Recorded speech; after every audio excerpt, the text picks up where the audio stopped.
Meron nga pala akong ikikwento. Alam nyo ba, when karma hits.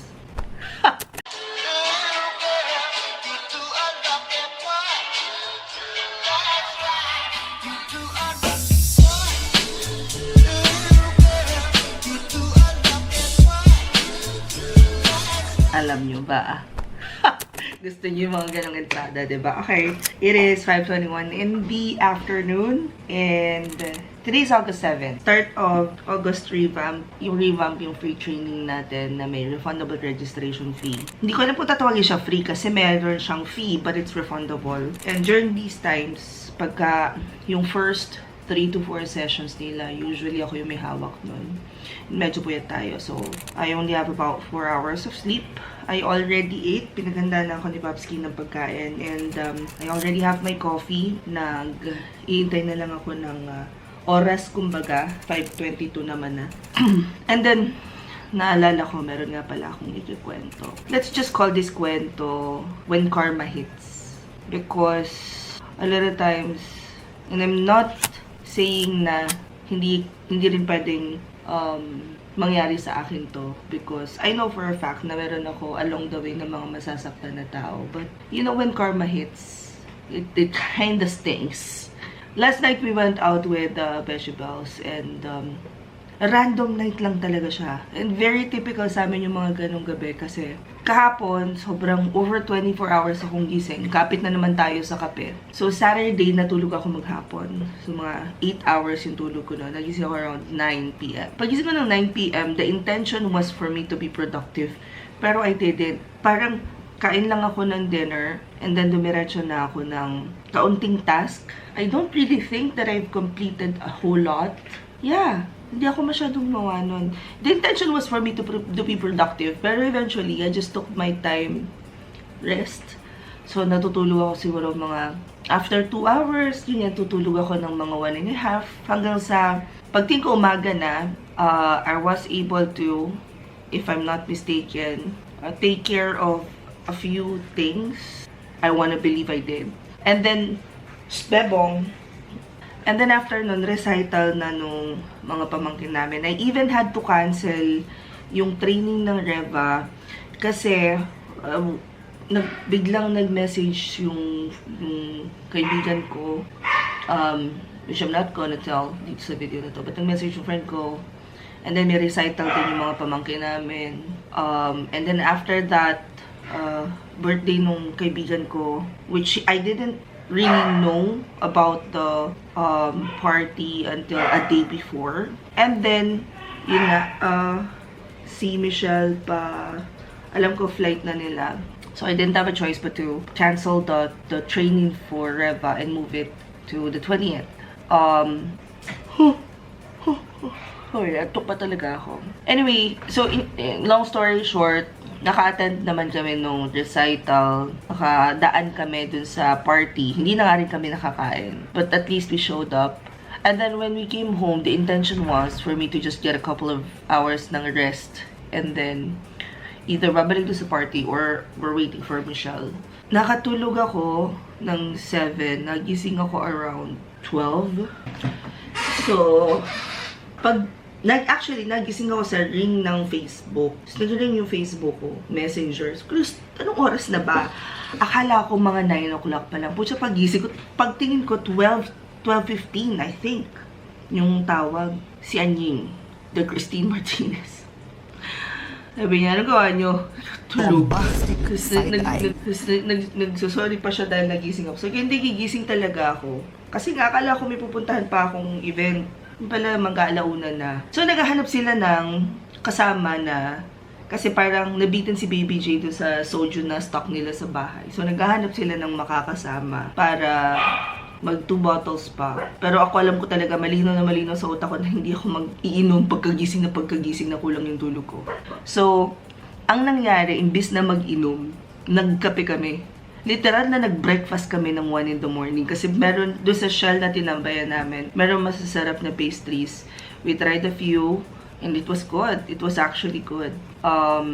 Nag-uwi pa nga ako ng pasalubong dito sa mga bata. Ang dami naming napagkwentuhan. Alam mo yung when you're spending your time with the right people, you're not just learning about life, you're actually learning about the person, you're able to give suggestions on what they can do, and at the same time, they give you yung mga pwede mong i-apply sa sarili mong buhay. Iba talaga yung, and I think, yung mga nag-start na mag-adulting will actually learn a thing or two about this, but iba yung feeling ng, binuksan ko na yung lamp ko. Ang ganda ng lamp ko, share ko lang. So this is my Lucky Charms. I got this merch from Unawa. So, iniiwan ko lang dyan kasi gagawin ko pa siya, yung mga basahan ko dyan.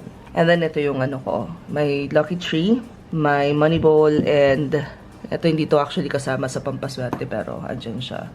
Pahinaan natin ng konti yung ilaw. Kasi ang ganda niya, guys. Oh. Tapos, pagka gusto ko siyang uminit kagad, kasi ano siya diffuser siya. Anyway, actually, hindi to yung ano. Ano pa lang to, intro pa lang to na nangyari kagabi. And kung saan nagsimula yung usap ng tungkol sa karma. Di ba inabot nga kami ng 5 a.m.? Around 3 a.m., 4 a.m. Nag-message yung friend ko. Hindi ko na lang sasabihin ko sino pero, "Mi loves, alam mo ba?" Ganun yun. Simula, oh my God. Ito yung mga 3 a.m. hits na tuwang-tuwa ako. Tapos ganun yung entrada ng mga kaibigan ko. Nagkwento siya tungkol dito sa, actually, 2 tao.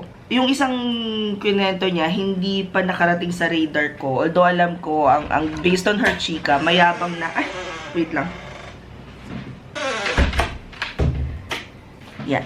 So, based on her chika, the second person na kinwento niya, mayabang din to na member ng isang group na ang nangyari was, iniyayabang niya ng iniyayabang yung wins niya. However, dahil nga very public yung wins niya, very public din yung downfall nung either, hahanapin ko na yung mismong chika. So, etong tawagin na lang natin blind item, pero hindi ko rin naman papangalanan kahit itanong yung kung sino. So, the second, unahin ko na yung second kasi mas marami akong input dun sa unang taong kinento niya. But the second person that she told me about, hindi siya, para sa akin hindi siya relevant because hindi naman siya nakarating sa radar ko. Kasi yung mga tao na medyo kakaiba yung dating nyo, medyo masyadong mayabang, dumadaan sa feed ko biglang, nagkakaroon ako ng impression sa kanila, nag-i-imprint sila sa utak ko. So meron ng isang tao na flashy is the description. Flashy, yumaman naman talaga, nag-rent daw ng office sa isang penthouse, sa isang building. Tapos, ang nangyari, it's either yung unit is na-foreclose or na-evict. And sabi ko talaga, ayokong nag-share ng wins kasi nahihiya ako, baka mamaya biglang may evil eye. At alam nyo ba guys yung evil eye? Na nauuso na yung term na yun sa TikTok, but I know about it before pa. Pero ang kasi, ang idea is, when you always post your wins, hindi ka low-key, there will be this someone na either hindi mo kakilala or you're watching your every move and praying that you lose. You just kind of nakakapikon. Pero may mga ganun tao talaga guys. Kasi yung energy pa lang ng jealousy, yung energy pa lang ng inis, lalo na pag mayabang ka, ang laki nadating sa'yo yan eh. Kaya nga nagsusot ako ng mga bracelets na hopefully will turn these evil eye away. And walang masyadong impact yung tao. But the second, but the first person that we talked about, ito yung medyo matindi-tindi kasi ang dami niyang kinukutsa. Ang dami niyang inaano na purita mindset, yung term niya. And I know if may makapanood dito na familiar sa kanya, alam na siya yun. I saw a couple of his vids, dumaan sa feed ko, but if I am not mistaken, because of the way that he talks and he's super flashy and sobrang dinadaw niya yung mga tao who are very much contented with what they're getting as a freelancer. Lagi niya kasing pinoportray na kailangan ganito, premium, ganyan, premium. Ako kasi naman ako naniniwala sa premium client. Naniniwala ako sa premium freelancers because if you have the skills, why not? If you can charge yung ganong rate, why not? But you have to have the skills. Hindi dapat ang goal mo is to be a premium client kasi ang goal mo is to even have just one client that's willing to pay yung based on your skill set. And kung tatapatan mo yon ng skill set na pumapalo, maganda. So anyway, going back to this person, parang natag siya ng isang government entity for dealing with international clients. Hindi ko na binasa kasi nga ayokong but ito yung gist ito yung pagkakakwento sa akin. Natag siya ng isang government entity for not registering the business, I think is what they call it. Hindi nga nirehistro. In short, may mga legalities na nagka-problema. And normally, pag may nag-send sa akin ng ganun, ayoko kasi guys na mag-click ng mga links or mga post. Kasi pag nagpunta ako sa halimbawa, and this is something that you might also learn something from. Ito, matagal ko nang alam to gawa ng lahat ng mga social media platforms. Ito ay SEO driven. And isa sa aspeto ng SEO is that when you engage sa isang post na targeted or may keyword, the social media platforms will show you more of these contents. Kasi ang na-pick up ng either ng Google or ng Facebook or ng TikTok is that you're interested in this topic. Kaya ako, pag kami mga ganyan na ayaw kong dadaan sa feed ko, mga tao na hindi ko naman gusto, hindi lang ako nag-engage. And in real life, mas magandang gawin yun. Like, it took me some time to learn how to let go of the need to control. But at the same time, just lately, siguro since 2019, I have learned to let go of the people that I feel like I do not deserve, no matter how close we are. No matter how close we are. You hurt me, alam mo yung nasaktan kita, I know how to apologize. And guys, napaka-transparent kong tao. Alam ko pag nasaktan kita, ako mismo lalapit, mag-apologize ako. However, pag napansin ko na, ay hindi, I'm now clear with what I want and what I know what I deserve. And once I've set that boundary, parang yung boundary ko kasi mas nagiging klaro na siya. And because of having these clear boundaries, alam ko na kung sino yung gusto kong maka-interact. Mas nagiging clear na para sa akin who do I want to surround myself with. And alayo nang narating ng conversation, no? Pero sabi ko nga, kailangan kong i-film to because normally iba-vlog ko lang to ng journal.